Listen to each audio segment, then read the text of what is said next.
Mesdames, Messieurs, bonjour. Aujourd'hui, nous vous proposons un magazine particulier.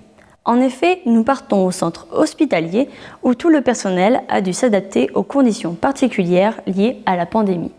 Ingrid Min, directrice déléguée, et Vincenzo Colella, président de la commission médicale d'établissement, dressent un bilan de ces 2 années passées et annoncent les projets pour l'année 2022. Ils n'ont pas oublié de rendre hommage à toutes celles et ceux qui ont su affronter cette crise sanitaire. Écoutons-les, un reportage de Claude Delcourte et de Cécile Cazet. Alors, on a vécu cette année transitoire, mieux que la première année Covid. Effectivement, on était beaucoup plus préparés dans les prises en soins, dans l'organisation de l'établissement, dans la connaissance de cette maladie aussi. Après, effectivement, je pense que chacun avait tellement envie que ça s'arrête après la deuxième vague que, effectivement, on a eu un petit peu de difficulté à retrouver de la motivation avec l'arrivée de la troisième vague en janvier-février dernier. Ce qui a été, je pense, favorable, c'est l'arrivée de la vaccination, où on a perçu enfin qu'il pouvait y avoir quelque chose qui nous sorte de cette pandémie. Donc l'ensemble du personnel s'est vraiment mobilisé à la mise en œuvre de ce centre de vaccination, qui est quand même unique pour l'ensemble du Catésie, puisque même Caudry n'en avait pas. Il y a eu quelques centres éphémères, mais effectivement... avec Cambrai, on était les 2 gros centres qui sont restés tout le temps ouverts, avec Gouzeaucourt aussi, qui est un petit peu plus excentré. Et effectivement, au fur et à mesure, on a eu vraiment des personnes très motivées. Ce qui a été une belle réussite pour nous aussi, c'est d'avoir pu travailler avec les libéraux qui nous ont rejoints très vite. Donc les médecins libéraux, les infirmiers libéraux, qui sont venus en renfort de notre personnel hospitalier, surtout lors de la troisième vague, où le personnel hospitalier a été fortement ressollicité dans les services. Et effectivement, cette manne libérale a été bénéfique et ça nous a beaucoup appris, ça nous a permis à mieux nous connaître avec les pharmaciens de ville, les médecins, les infirmiers, les masseurs kinés, enfin l'ensemble de tout ça nous ont permis de mieux nous connaître, de mieux connaître nos métiers, d'avoir aussi pour nous prendre en compte aussi les besoins du secteur libéral. Et effectivement, je pense qu'on en sort grandi. Après, on a continué, on a essayé quand même de relancer tous nos projets qui avaient vraiment été arrêtés sur l'année 2020. Et effectivement, on a appris aussi à travailler avec le Covid et à reprendre une vie normale, on va dire, une activité plus normale, même si on a avancé moins vite dans nos projets, mais néanmoins, on a pu mettre en place les autorisations que l'on avait eues en 2020 et continuer à travailler sur l'ensemble de nos activités, recruter de nouveaux médecins, continuer nos prises en charge, améliorer celles-ci, faire quelques travaux, notamment le parking qui a commencé au mois de septembre, il me semble. Donc voilà, donc on a quand même réussi à faire de belles choses tout en effectivement travaillant dans ce contexte épidémique. Oui, comme dit Mme Min, c'était l'année où le Covid est rentré dans la normalité. C'était normal d'avoir des patients Covid, c'était normal de les avoir dans nos filières. Ça commence à rentrer dans nos quotidiens. Donc c'était plus une surprise, on était prêts, mais aussi d'un point de vue organisationnel, mais aussi d'un point de vue mental, on était à l'aise avec toutes les filières, avec les changements aussi qui venaient du ministère, parce que voilà, il fallait, ça change beaucoup, vous le voyez aussi à niveau national, donc du coup nous ici il fallait qu'il se suive. C'était l'année où on a vraiment ouvert encore plus. Déjà on était beaucoup ouvert aux libéraux, comme dit Mme Min, au secteur privé, mais là c'était encore plus le cas parce que les exigences aussi ils ont fait que, c'était pour le centre de vaccination, c'était une façon de travailler gagnant-gagnant. Et c'est un peu le modèle qu'on défend toujours, cette collaboration publique-privée libérale, qui c'est une particularité de notre centre, de notre pôle de santé, qu'on défend toujours. Et là, encore une fois, pour la crise du Covid, première vague avant, pour la vaccination après, c'était vraiment un modèle à suivre. En tout cas, chez nous, c'était le modèle qui a donné vraiment beaucoup de résultats. D'un point de vue organisationnel et aussi d'un point de vue maintien et renforcement des liens qu'il y a entre les personnes qui viennent travailler ici. Voilà, donc du coup, après dans les services aussi, ça a été le corps médical, il était partant pour tout type de prise en charge, pour le centre de vaccination. C'était vraiment l'année où, voilà, comme j'ai dit, que la Covid est rentrée dans le quotidien de tout professionnel, voilà, concernant 2021. Ça a été une fierté pour nous de pouvoir à chaque fois s'adapter, parce qu'on a commencé par une ouverture succincte du centre de vaccination, puisqu'au départ, il y avait très peu de vaccins. Et vers le mois de mai, on a réouvert des locaux. On a été sur 3 lieux différents, donc toujours au sein de l'établissement, mais on a dû ouvrir 3 sites différents de vaccination pour faire face à la demande, avec des semaines, donc cet été, à pratiquement 2000 injections. Là, on est à 73 000 injections. En sachant qu'à chaque fois, on a pu introduire les nouveaux vaccins. Donc, on a fait du Moderna, on a fait du Pfizer, de l'Astra. Donc, à chaque fois, c'est des nouvelles organisations à mettre en œuvre, puisqu'il ne faut pas se tromper dans le dosage, puisqu'ils ne sont pas toujours au même dosage et ce n'est pas toujours pour le même public. Là, on a commencé la vaccination pédiatrique depuis le 15 janvier. Donc, effectivement, avec un fléchage particulier, puisque ce sont des tubes mini-dosés de Pfizer pour les enfants. Donc, avec une salle d'activité spéciale et surtout ne pas mélanger l'ensemble des personnes et éviter qu'il y ait des erreurs d'injection. Donc oui, c'est une très grande fierté pour nous, pour le personnel, d'avoir réussi à chaque fois à anticiper les demandes et puis avoir pu répondre à chaque fois aux Cartésiens. Je pense qu'il n'y en a aucun qui n'a pas pu, s'il le voulait, se faire vacciner ici. Alors les projets 2021, donc on était sur la mise en œuvre de l'équipe de psychogériatrie, sur laquelle on avait eu donc les financements et l'autorisation en fin d'année. Donc là, cette équipe, elle est en place, elle marche. Là, on est en train de renégocier avec l'ARS pour avoir des subventions complémentaires, puisqu'on a vraiment beaucoup de demandes de la part des EHPAD à ce sujet-là.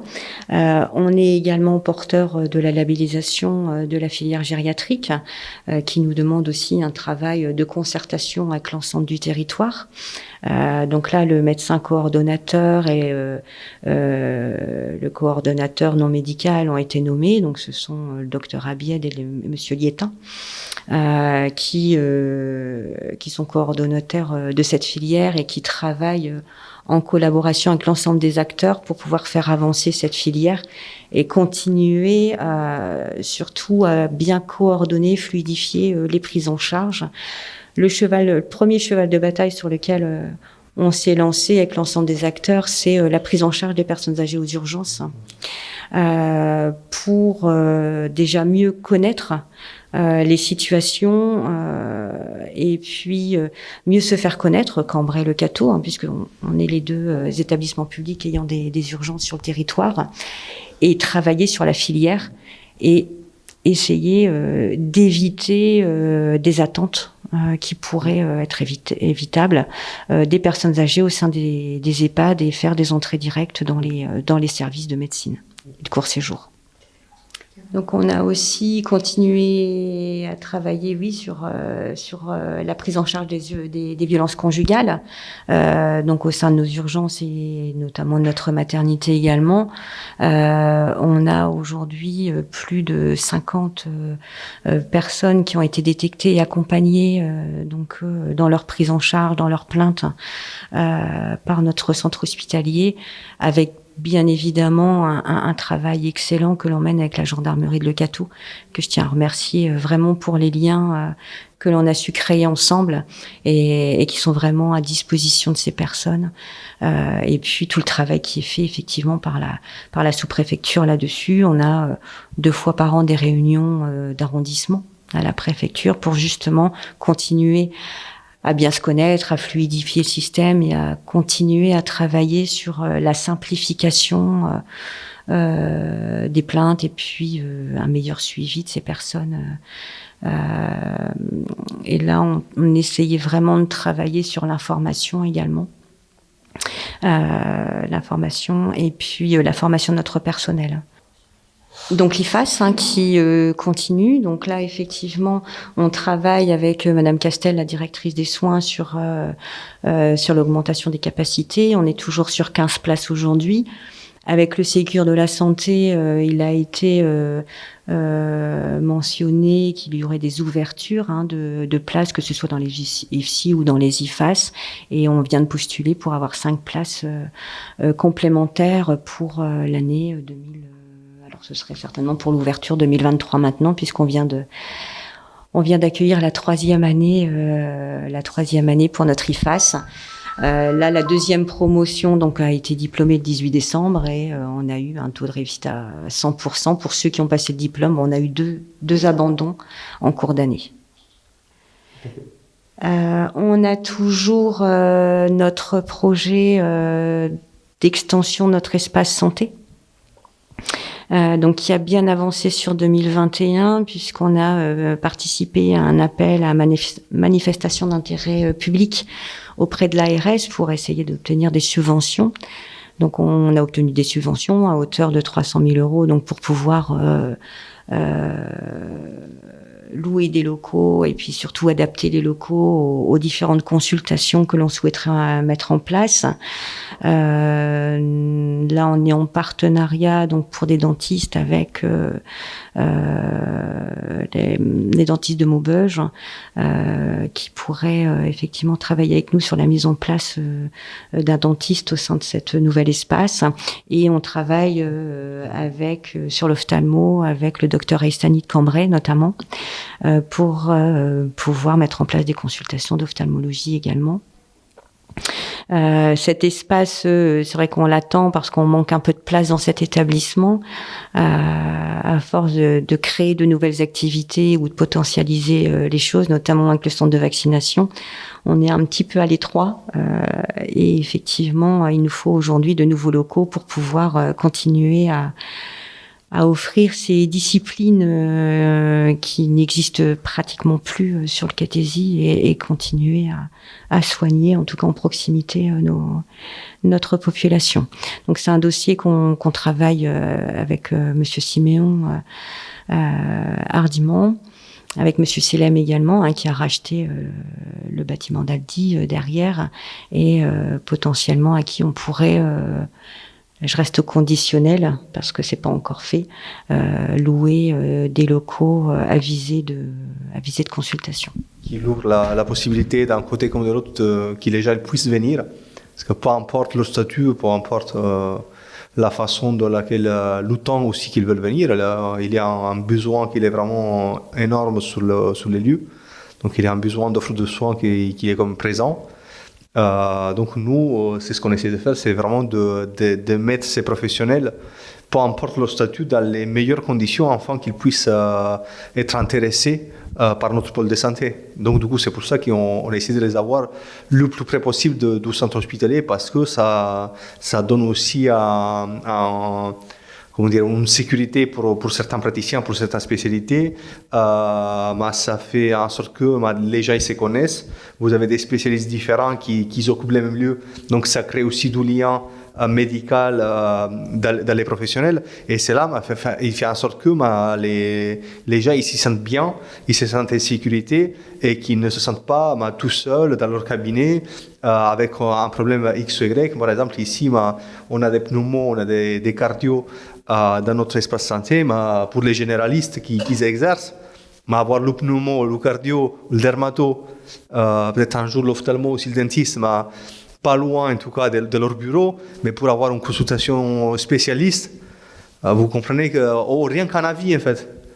Sur une fin de journée, dans le couloir, vous voulez un avis pneumo, cardio, peut-être vous ne le demandez pas au moment donné pour ce patient-là parce que ce n'est pas grave, mais au moins vous pouvez dire, tiens, j'ai eu tel dossier, qu'est-ce que tu en penses? Mais voilà, ça crée en fait une sorte de laboratoire médical où les gens ils peuvent aussi échanger sur certains dossiers, chose qui n'aurait pas été possible si chacun il avait un cabinet distant. Ou en tout cas qu'ils étaient tous seuls. Donc, et en plus, c'est tout près d'un centre hospitalier. Donc, c'est vraiment ça l'idée, que chacun puisse donner ce qu'il a à donner. Et nous, on essaye de les mettre dans les conditions les plus propices pour qu'ils puissent le faire. Après, comme il disait Mine aussi, le projet des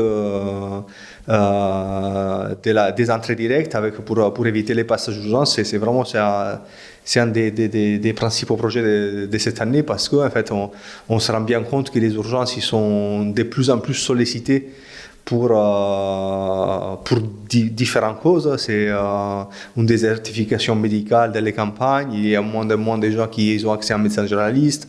Voilà, il y a les gens qui ont plus peur. Voilà, en gros, on recrute beaucoup de patients. Donc, on a cadré les filières pour faire en sorte que, surtout la population gériatrique, c'est la population qui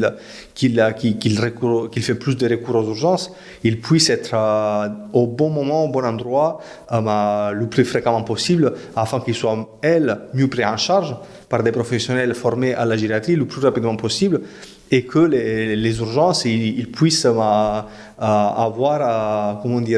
plus de force pour le Covid, pour autre chose. Voilà, c'est vraiment deux axes principaux que nous essayons de travailler qui répondent à un besoin aussi. Je pense que ça a pu marcher parce que l'ensemble des acteurs s'est rendu compte à un moment, donc en 96, du besoin de la population d'avoir effectivement ce pôle de santé, cet hôpital ici, mais avec la crainte qu'il disparaisse, puisque le Cateau n'est qu'une ville de 7000 habitants finalement. Et c'est cet ensemble d'acteurs, donc le docteur Choteau était déjà présent, le docteur Duet, l'ancien directeur, donc c'était Madame Vézolec, après Monsieur Dogimon qui a effectivement repris le relais, Monsieur Siméon qui en tant que directeur d'établissement avait bien compris le système et qui ont vraiment travaillé ensemble pour maintenir la totalité de l'offre de soins, qu'elle soit publique ou privée. Et ça, c'était quand même révolutionnaire pour l'époque parce qu'on se rend compte qu'aujourd'hui, 25 ans après, c'est pas encore entré dans les mœurs, ce partage d'activités publiques-privées. Et je pense que c'est cette intelligence humaine qui a fait que ce pôle de santé existe aujourd'hui et qu'il arrive encore à bien fonctionner. Après, c'est un travail quotidien de discussion avec l'ensemble des acteurs privés qui sont à nos côtés, et puis des concessions de part et d'autre pour pouvoir continuer à travailler ensemble et à faire fonctionner ce bel ensemble. Ouais. Ici, c'est un système gagnant-gagnant. Voilà, donc du coup, en fait, tout le monde il y gagne. Et en fait, concrètement, on n'a pas forcément des secteurs concurrentiels. Et où il y avait des secteurs concurrentiels, ça a été en 96, on a posé ces bases. Chose qui ailleurs, c'est pas forcément le cas.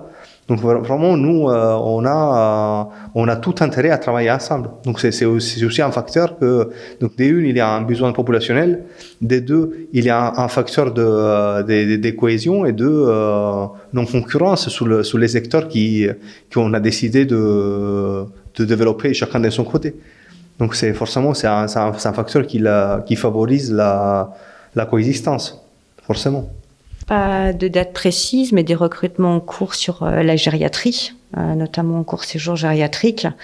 On est en relation avec des pédiatres également, les urgentistes. Donc là, on a signé effectivement un contrat avec un nouvel urgentiste qui devrait arriver à temps plein en novembre, puisqu'il finit son internat bientôt.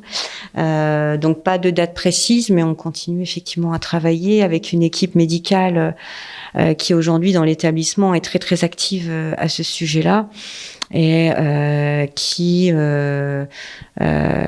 parle beaucoup du centre hospitalier, notamment les jeunes qui viennent d'arriver au niveau de la faculté de Lille. On reçoit aujourd'hui des internes. On a eu deux dossiers d'internes qui ont été acceptés pour le court séjour et les urgences. Et là, on vient d'avoir une autorisation pour pouvoir recevoir les deuxièmes années. Donc effectivement, nous, notre challenge dans ces perspectives d'attractivité médicale, c'est d'essayer de faire connaître notre centre hospitalier très tôt aux internes pour qu'ils puissent effectivement venir régulièrement chez nous dans différents services, connaître notre centre, connaître le territoire. On le fait aussi par notre intégration dans la journée des internes qu'on maintient et qu'on a relancé là au mois de novembre sur le Cambrésis. Il y avait quand même plus de 40 internes sur le Cambrésis et qui ont pu venir visiter notre centre hospitalier. On a déjeuné avec eux, nos médecins ont discuté avec eux et c'est vrai que ça favorise aussi l'expression et puis l'envie effectivement de pouvoir s'installer après, alors que ce soit chez nous, que ce soit en libéral. Après nous, notre volonté, c'est pas forcément qu'ils viennent en praticien titulaire hospitalier. L'idée, c'est vraiment que ce territoire du Cambrésis, que ce soit Cambrai, Le Cateau, Caudry, etc., puisse bénéficier de cet appel d'air qu'on essaie de créer par nos activités médicales et par le dynamisme de notre communauté médicale, qui est sous l'égide du docteur Colella, qui vient d'être renouvelé en plus en tant que PCME au mois de novembre. Président de la commission médicale d'établissement. C'est vrai qu'il y a une communauté médicale qui sait mettre et sait vraiment accueillir les internes parce que il n'y a pas de secret, il y a pas beaucoup, mais il y a que des belles personnes en fait. C'est vraiment des gens bien en fait. Et donc du coup quand c'est petit, c'est une petite communauté où vous avez des gens bien, mais les jeunes, quand ils arrivent, ça ressent tout de suite. C'est pas pour jeter des fleurs à mes collègues, mais c'est exactement ça. Et en fait, il y a vraiment une bonne ambiance. C'est des jeunes ou des moins jeunes médecins, mais avec vraiment le souci de faire des bons soins aux patients. Et cela, peu importe leur âge, leur statut ou quoi que ce soit, et qui sont prêts à accueillir avec vraiment le cœur ouvert les jeunes qui arrivent pour les former et pour les mettre en sécurité. Donc les gens qui arrivent ici, c'est vraiment avec ça qu'ils repartent. Après, il y en a certains qui décident de revenir ou pas, mais en tout cas, c'est l'image qu'on veut donner et qu'on donne parce que c'est ce que nous sommes en fait. C'est une communauté des gens bien qui sont là pour aider la population en fait. Et je pense que c'est la base du soin en fait. Mais ici, ça ressemble vraiment beaucoup et ça nous caractérise vis-à-vis d'une plus grande structure où en fait on est, c'est pas qu'il a dans les plus grosses structures il est déjà moins bien, mais le lien humain il compte moins forcément. Ils ont d'autres atouts, mais qu'ils savent très bien mettre en avant. Mais le nôtre, c'est vraiment ça. Les gens, quand ils arrivent ici, on s'occupe de la pathologie des patients, on s'occupe aussi de la personne, mais c'est pareil pour les gens, qu'ils soient des médecins ou pas, quand ils arrivent des nouveaux collègues. En fait, c'est vraiment quelque chose à laquelle on fait attention. Avec les médecins, 460 à peu près, sans la clinique, sans la radio, sans les libéraux. Alors, la priorité pour nous, c'est de garder notre personnel motivé. Donc c'est vrai qu'on a fait aussi des mises en stage. Alors la mise en stage, c'est le terme qu'on a dans la fonction publique. En fait, les agents commencent en contrat et ensuite sont mis en stage pour être titularisés, donc ils deviennent fonctionnaires. Puis des CDI en fin d'année, alors je regarde, je me souviens plus. On a fait 16 passages en CDI, 21 mises en stage, parce qu'il était important pour nous de pouvoir pérenniser notre personnel qui s'est très très largement investi au niveau de notre centre hospitalier depuis toujours, parce que ils s'investissent pas que dans le Covid ou dans la vaccination. Si aujourd'hui on arrive à continuer à tourner sans fermer de lit comme d'autres centres hospitaliers, c'est parce que malgré les collègues malades, etc., les gens reviennent sur leurs congés. Font des heures supplémentaires, etc. Donc, on a pris, nous, à cœur aussi la mise en œuvre de pas mal de volets du rapport Ségur et des lois Ségur pour pouvoir justement continuer à fédérer notre personnel. Et c'est une raison pour laquelle on a lancé si vite le projet médical, parce que là, effectivement, après ces 2 années où on s'est vraiment préoccupé de cette pandémie, il faut qu'on redonne du sens à nos soignants au terrain. On leur donne des projets et puis que l'on continue à penser à leur bien-être en fait. Donc là, on fait des rénovations, beaucoup de travaux dans l'établissement. On va refaire l'ensemble des offices et des bureaux pour le personnel. On a rénové à l'hôpital de jour une salle détente. Montrer au personnel que l'on est là, fédérer le personnel, pérenniser notre personnel, continuer à les former, c'est important. On a un beau centre, on a un beau plan de formation.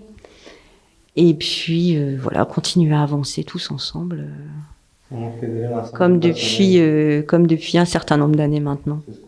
Se soucier de l'ensemble du personnel, de leur bien-être, du bien-être au travail, parce que sur nos lieux de travail, on passe pas mal de temps.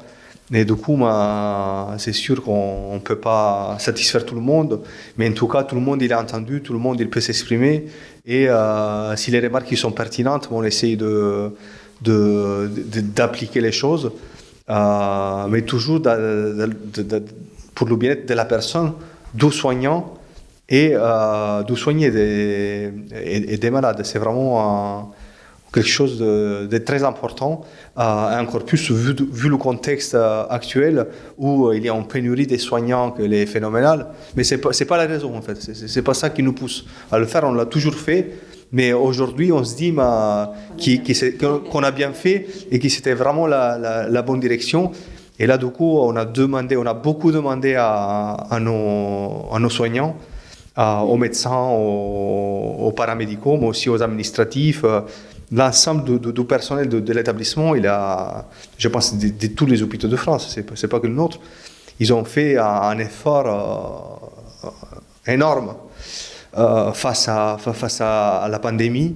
Au départ, on ne savait pas où on allait, on avait peur, tout le monde, les gens ils avaient peur chez eux.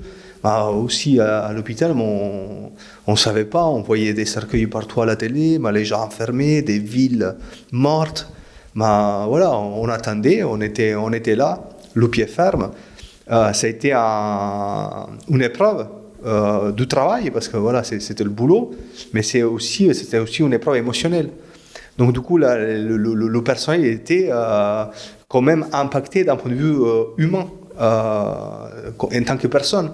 Donc du coup, vraiment, il y a eu un effort non négligeable, je dirais très important, vraiment pour chouchouter à la hauteur de nos possibilités l'ensemble du personnel. Et c'était vraiment dans nos cordes, par contre. C'était quelque chose que, on ne l'avait pas sorti du lot. Tiens, c'est le Covid, tout le monde il fait l'effort, mais du coup, tiens, on te donne un biscuit. Non, c'était vraiment quelque chose que c'était déjà dans nos cordes. Et là, en fait, la galvanisation qu'il a eu autour de la Covid, ça nous a permis encore plus d'aller dans ce sens-là.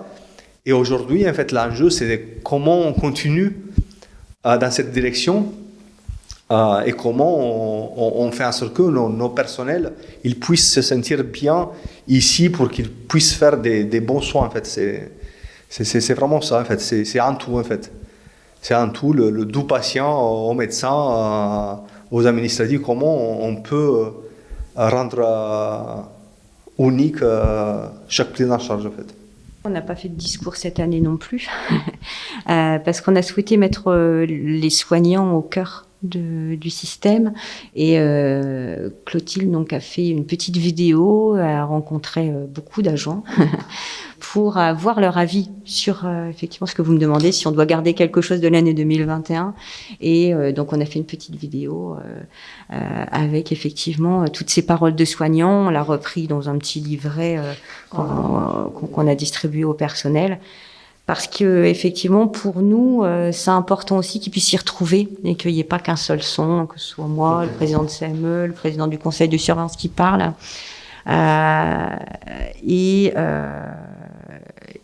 Et voilà, c'est vraiment les mettre au cœur du sujet, au cœur du centre hospitalier, puisque voilà, c'est eux qui font vivre le centre hospitalier avant tout. Donc voilà, c'est vrai que un discours cette année, pour moi, aurait été un peu trop succinct, je pense, et n'aurait pas pu révéler l'année que l'on a encore une fois vécue. Le chef d'orchestre, il a autant de mérite que peu importe quel musicien qui en fait partie. Donc, c'est vraiment de cette manière-là qu'on voit les choses. Donc, c'est vraiment dans cette direction-là qu'on y va. On a beaucoup appris pendant cette pandémie, et c'est vrai que ce qu'on se dit souvent dans nos réunions, etc., c'est on essaie de tirer du positif dans tout ça, et de garder certaines choses comme nos réunions médicales que l'on a commencé à mettre en place, des petites réunions, mais beaucoup plus resserrées que d'habitude, et effectivement, ça, les médecins veulent le garder. Donc, on va tenter de retirer, même dans l'hôtellerie, etc., dans nos futurs projets, voilà ce qui a marché. On voit bien que l'organisation, on était capable de tout effectivement réorganiser du jour au lendemain. C'est une force qu'il faut qu'on garde.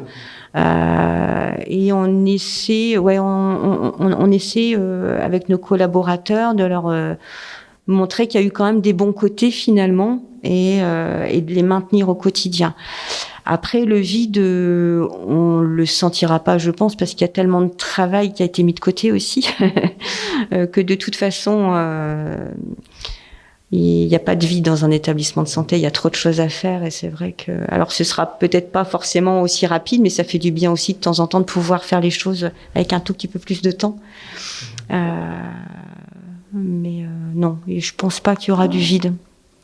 Non, parce que les agents, quand on les rencontre, ils ont déjà plein d'idées pour la suite, donc ça devrait aller.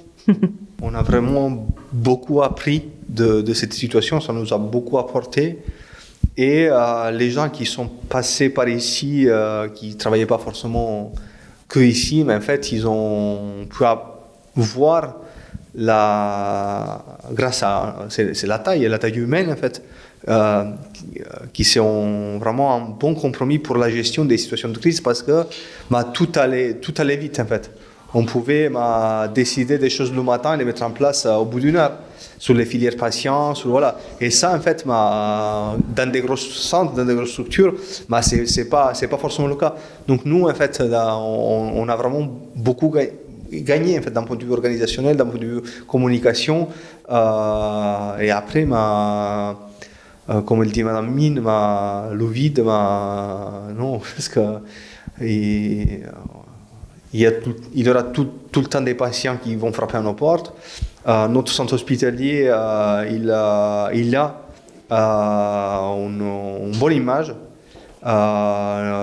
Les gens, ils viennent de plus en plus de loin chez nous. On recrute beaucoup aussi du hors secteur. Parce que les gens ils commencent à savoir qu'ici ils sont bien pris en charge, et du coup on n'a pas vraiment le temps de s'ennuyer. Notre volonté vraiment pour l'année prochaine de cadrer le plus possible les entrées directes et la gestion des flux des urgences en fait, parce que c'est notre porte d'entrée. Donc du coup, plus on est bon dans cette cadrage en amont, plus l'aval il va se faire de façon coordonnée en fait. Ce magazine est maintenant terminé. Merci beaucoup de nous avoir suivis et à bientôt sur Beffroi Vision.